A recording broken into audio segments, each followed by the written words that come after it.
Hi. Um, yeah, when I got home to London and I started going through all the messages,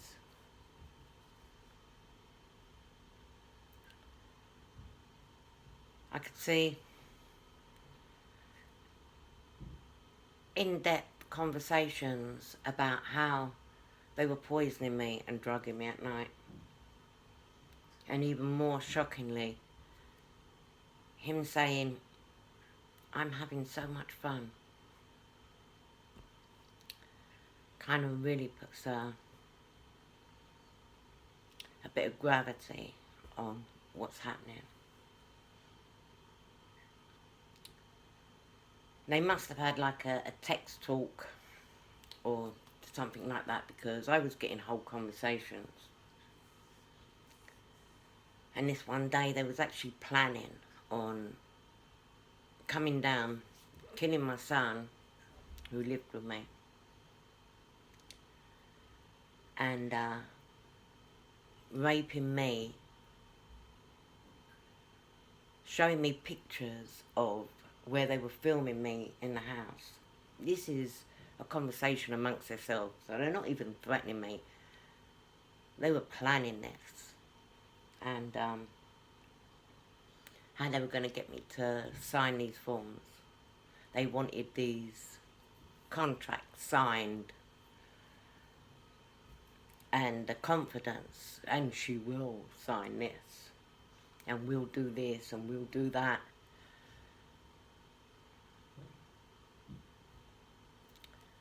But first, we'll kill her son.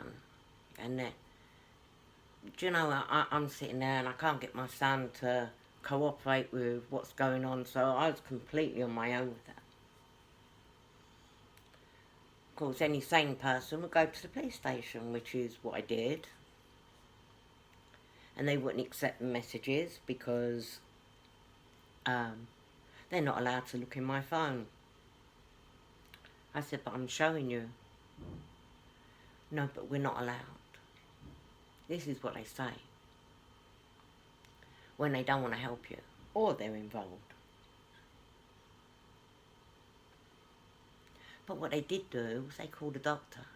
And the doctor thought that I was a little anxious. And that I may be suffering some sort of anxiety disorder.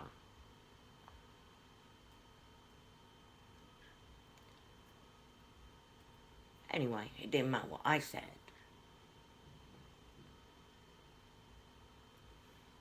It didn't matter at all. They'd already made their plans. And I was transferred for the first time to St Pancras Hospital. And I stayed there for about 2 weeks out of the 28 days. And it was very apparent something was very wrong, because nobody wanted to talk to me about my so-called anxiety disorder that I didn't have. But they did want to drug me. I had a tribunal. The tribunal released me with no conditions, that I don't have to accept anything from the crisis team or the hospital or have any dealings with them. And I left. Well, not straight away. I went up to collect my things and got locked on the ward. The ward actually refused to let me leave. And it was only my son doing his nut on the outside of the door and me demanding to leave, that they finally, I think after about half an hour of kicking, screaming, my son kicking and screaming, let her out, let her out. I mean, come on. This is really... There are some very sick people in these hospitals, supposedly caring for these people with so-called mental health problems. Having been there, I would say They was a lot saner than the staff. And the shocking thing is, and it became very apparent over 3, 4, 5 stays of being abducted, dragged to the hospital, drugged, being told they're concerned about my memory. I thought, I bet you are, mate. And I did suggest at one time if, they had such strong concerns. I mean, I weren't concerned about it. I really believed that it was them that needed the medication. But I wasn't given another tribunal. They just faked them. Didn't matter where they kidnapped me from. They sent the doctors from St Pancras. Like the police are allowed to just grab you and say you look a bit confused, and St Pancras Hospital is really concerned about you.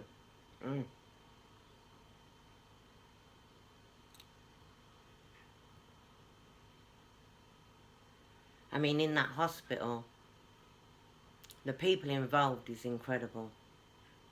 It's everyone.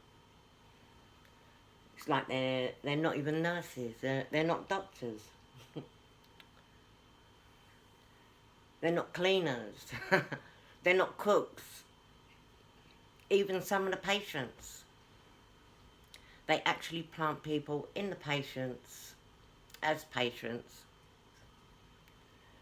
to watch what you're doing, watch what you're saying, who you're speaking to. Locked in. I mean, it's a high security facility.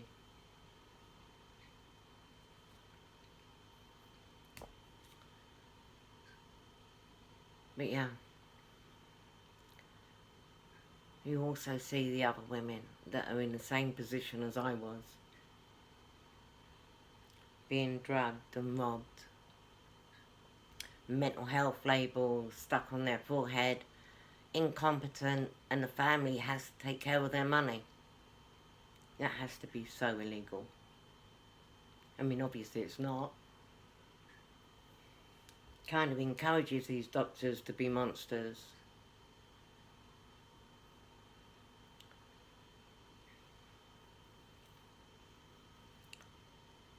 But yeah.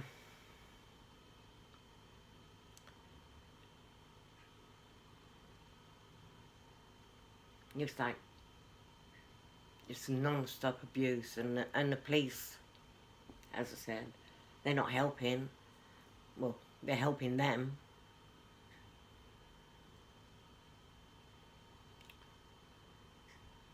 And it's like,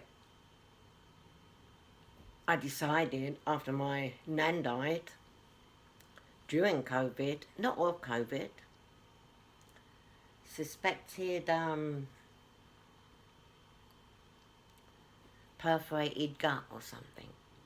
Like my nan never ate spicy food or drank or did anything like that.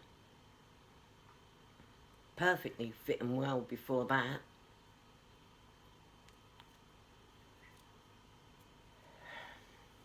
Well, I know what happened there. But when I went to see her in hospital, they had her on morphine and large amounts of paracetamol. No blood pressure, no pulse, no stats at all. Just being drugged, unconscious in the bed, being drugged.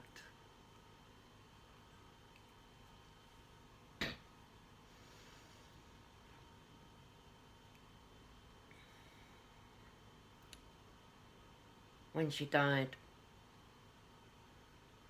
I don't know, just so sickening. She was fitter than me.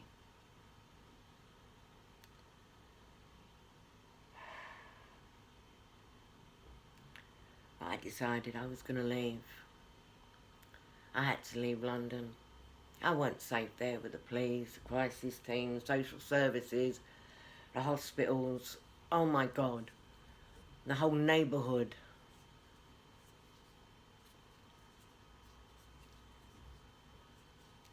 Thing is, no matter where I went, I had the same thing. I decided to go to Scotland and get away. I had 2 attempts on my life before I even got to Scotland. Just the day before. I got up there, and again, no one would help me.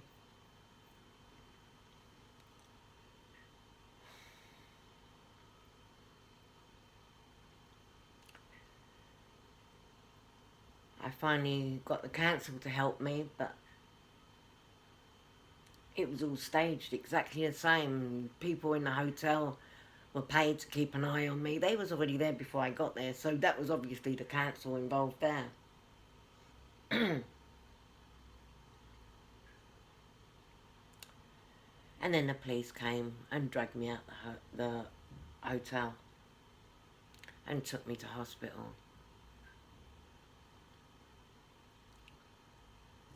In Edinburgh.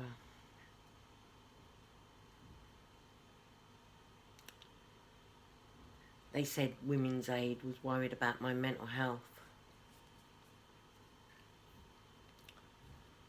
I mean, come on. Of course, they had English accents, these police.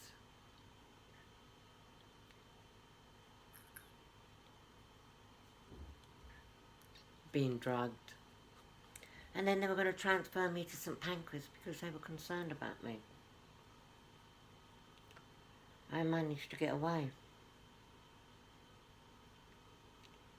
But the police kept turning up at every single hotel that I was at. But of course they knew where I was, because they burned all this stuff in my skin, in my head, which they're still doing. I managed to get these plastic plugs out of my head. I wake up, and they're back there. My arms are cold, but just where they burned it in my arm last night, my arm's red hot. And it's not because it's infected. It's cooled down now. But no doubt it'll be red hot again, more holes in the morning.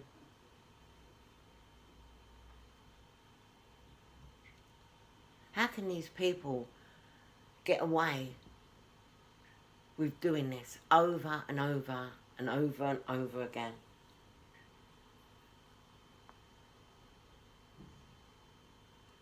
No peace, no privacy. Nowhere to go because they know where I am. I mean, when I left Scotland, I went to a few places. Of course, I was attacked in every single place. And then I got a flat in Blackpool, privately. And they was attacking me there. And I managed to secure the place, and they couldn't get in. And then the people started coming to the door. I thought I need to get a car. And I'm disabled, so I got a Motability car. And I tried to buy a car with it on finance, but they said it takes 9 months, which I knew was an outright lie. So obviously, he'd been roped into it as well. I finally get my car.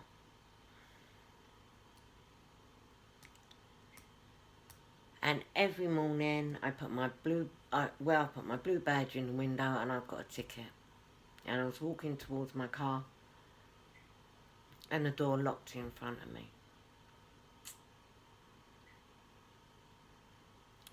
So obviously they'd made a key. They had trackers put on the car. I know that because I was sitting outside a cafe. And these people came along and put their phones on my car and was looking around for me. They didn't see me.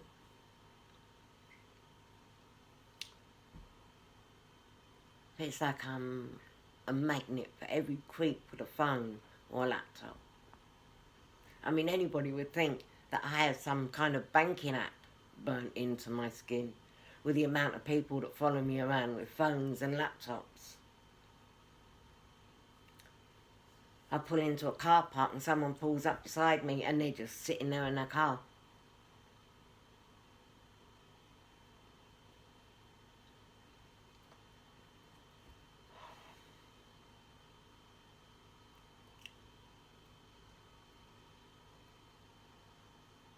I took the car back to him. He refused to take it. I said, the Bluetooth is jammed on. Why would my Bluetooth be jammed on in the car? Why can't I switch it off? Why can't I put the radio on? It's a manufacturer's defect, surely. And I told him what happened with the car door, and he said, oh, that happens all the time. You know, they can just program the car. I'm like, really? I had the car 2 days, and you're saying they've done it already? I mean, surely that would have been a manufacturing problem for Toyota. Oh, come on, I can't even speak now.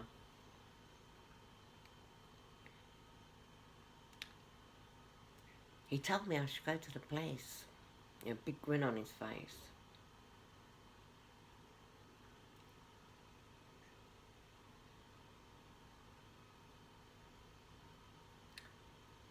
I left there.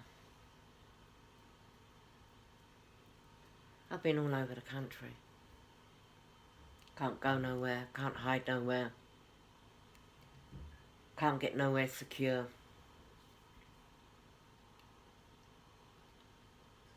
They smashed a window in my car so I couldn't lock myself in the car. Because I thought, whoever's got the keys, they're not going to travel 400 or 500 miles like I will. But yeah, they still got me. Over and over and over again. And with these messages coming through, I mean, just the one today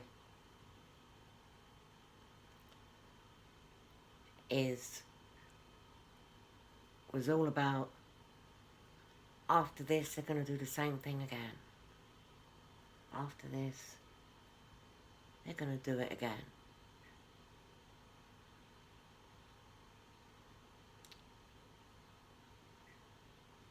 It's not enough that my inheritance was stolen.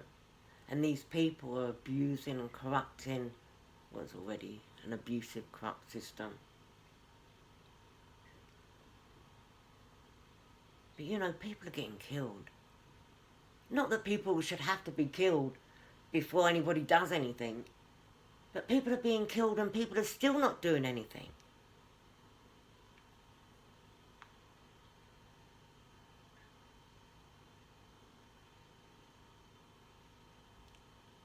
I mean, I go to the police and I get locked up.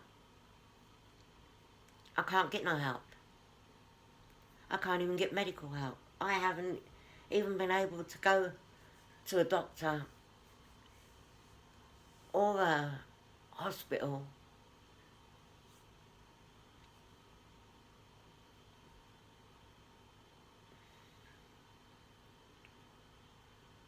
I mean, you have to say,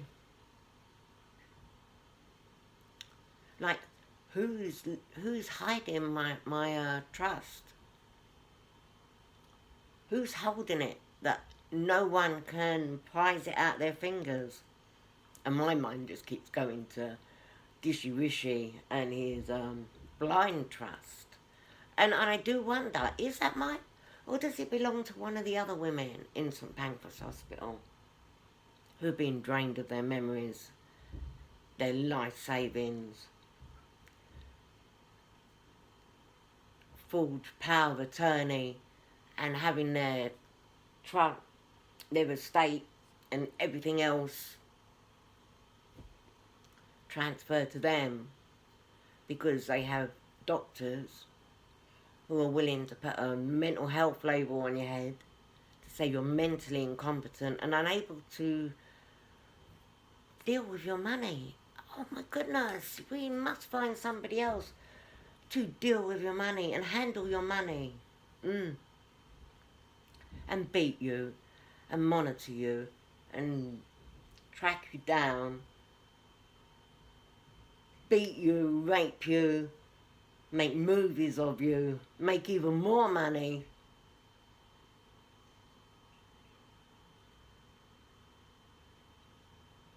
And get no help. I mean, this is so sick and crazy. I mean, it's not like who would believe it. It's who's willing to believe it. The thought that they are actually able to do this stuff illegally and get away with it. And then there's this ASBO that the government's bringing out to legitimately target people with no criminal record, with no other way to pin anything on them. They can just target them. I think that's called targeting someone. I'm not sure. Illegal custody, where they monitor and redirect all my calls, hijack my email accounts.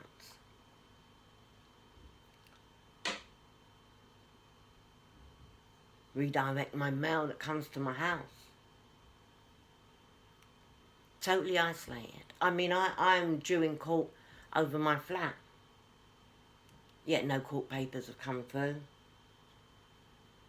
No letters from the solicitor, and he said he was going to send me letters.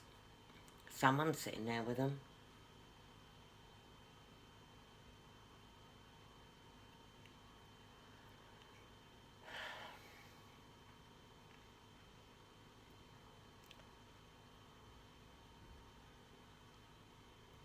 And absolutely no help.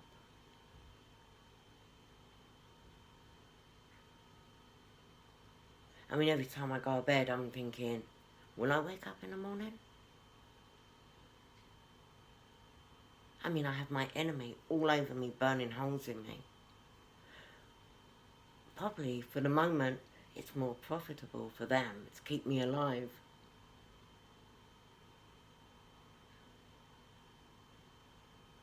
Because I can't do nothing.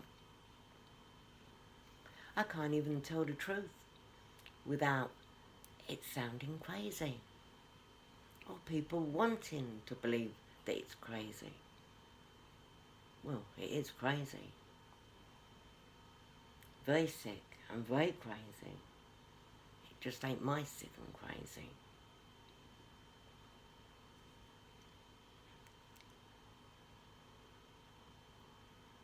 I've been hacked. Knowingly, I know that I've been hacked since 2017.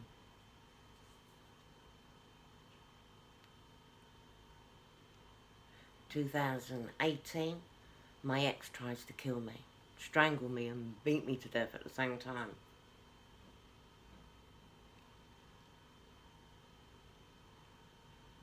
They steal everything. Humiliation.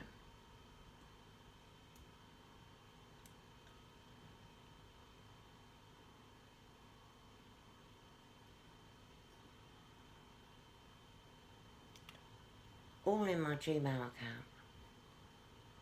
All the time. I mean, at first I can see it because they were using my phone that I'd left behind when I went back to London. And I could see them tracking me. I'm thinking, what's my phone doing behind me in London when I left it in Clacton? Why is my phone going to every place that I went to? Or the next street up? Why is my phone sitting in the car park while I'm in my house?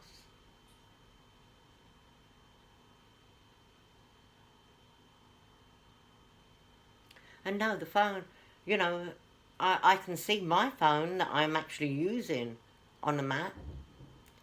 And then my other phone that I left up there was just following me about.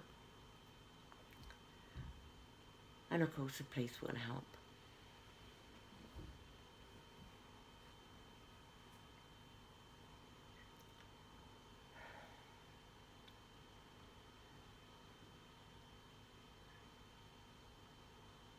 Still being followed.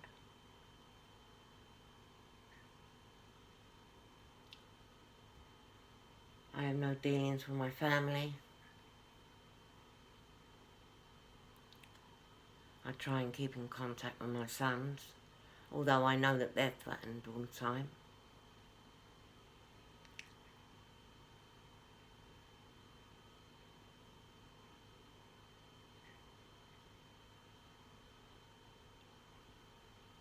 Yeah, I've had everything.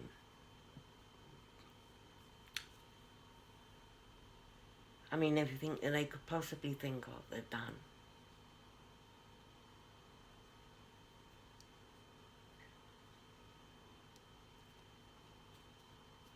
I feel like I'm sitting in the eye of the storm. Just waiting for the wind to change direction.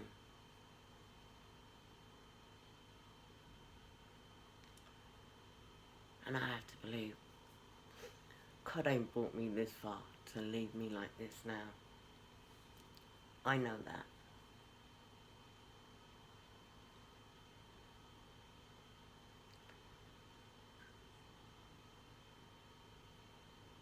And he's managed to keep me alive, despite all the obstacles, all the attacks on me. Every time I got poisoned. I mean, before I left for Edinburgh, I even stayed at a protest camp. A cause I really believed in, you know. But I had definitely learned that sometimes you're not safe at home. And I was being attacked continuously on the camp. I couldn't see who it was who was doing it. There was more and more people joining the camp. Groups of street gangs,